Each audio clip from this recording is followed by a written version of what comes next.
What is the Orton Gillingham approach? The Orton Gillingham approach is a systematic, research-based, multisensory approach to helping students develop their decoding and encoding skills, or essentially their reading and spelling skills. It was originally designed in the 1930s by Samuel Orton and Anna Gillingham to help students specifically who had dyslexia build their reading and spelling skills. However, it's not just suitable for students with dyslexia. The Orton Gillingham approach can help all students who struggle with reading and spelling to develop these critical skills. Well, what makes the Orton Gillingham approach so unique and so effective? First off, it's multisensory. What this means is that rather than focusing on one modality or, say, just working out of a workbook or listening to a teacher, we integrate multiple senses simultaneously. That includes the visual, the auditory, and the tactile kinesthetic modalities. This might include tools like colored sand, magnetic tiles, shaving cream, mini whiteboards, all as part of a structured, systematic lesson approach to building reading and spelling skills. Next, it's explicit. Nothing is assumed. We don't assume that students have background reading knowledge. Everything is directly and explicitly taught to the student. Next, it's sequential. The concepts all build upon one another.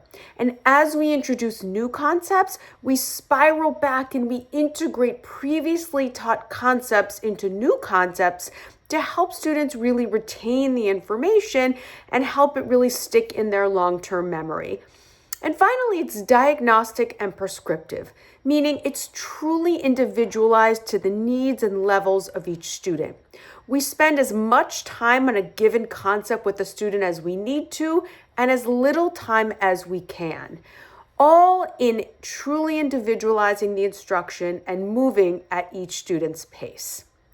Well, what does an Orton Gillingham lesson look like? Of course, this varies based on the levels of each student and the levels of language that they're at. But just to give you an example, if we were working with a young child who's just learning how to read, or even an older child who hasn't quite learned the foundations of reading, we might start with individual letters, their corresponding sounds, and then how to blend those sounds together to form words.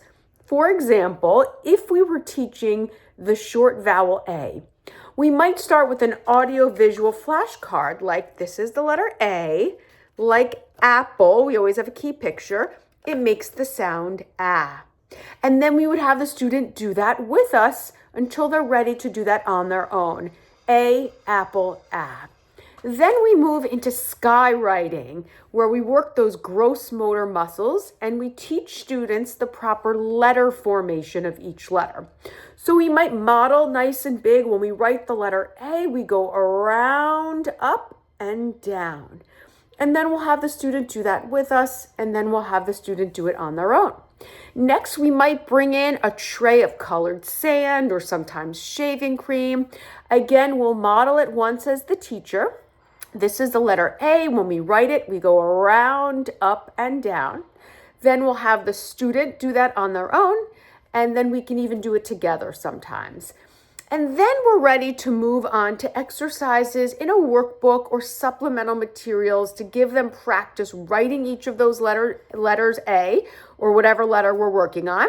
And as they say it, they should also indicate the sound. So we want to really make sure that they're learning the name of the letter, the corresponding sound, and also how to form each letter when writing. Now, once we do that sequence for groups of 4 consonants and 1 short vowel, like P, F, S, T, A, then we're ready to work on how to blend those sounds together to form words. So again, for each letter, we would do our card drill, we do skywriting, we do sand or shaving cream writing, and then we do some exercises in a workbook for extra practice. So we do that for each of the letters. And then once we've finished our group of 5 letters, then we work on how to blend those sounds together to form basic words. We might start with just basic flashcards where we have a series of individual letter flashcards in front of the student and we blend them together. We might take the letter A, which we know says A, and T, which we know says T, and we have the student blend those sounds together to form a word. Once they've done that with 2-letter words, we might move on to 3-letter words like cat, k, at, and we blend them together. We also bring in magnetic tiles, we bring in whiteboards, lots of multisensory tools and materials to help engage the student and help this information stick in their long-term memory. Now, typically at the end of the Orton Gillingham lessons, when the student is ready, we'll have them read words out loud, read sentences out loud, and even read a short story out loud, reinforcing the specific concepts that we covered.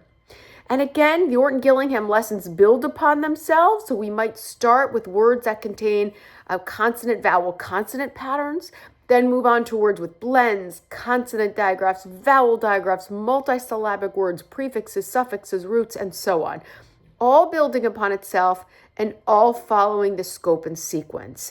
It's an incredible method. We have seen wonderful results with Orton Gillingham tutoring, and if your child is struggling with reading or with spelling, try this method. It really can be life-changing for them.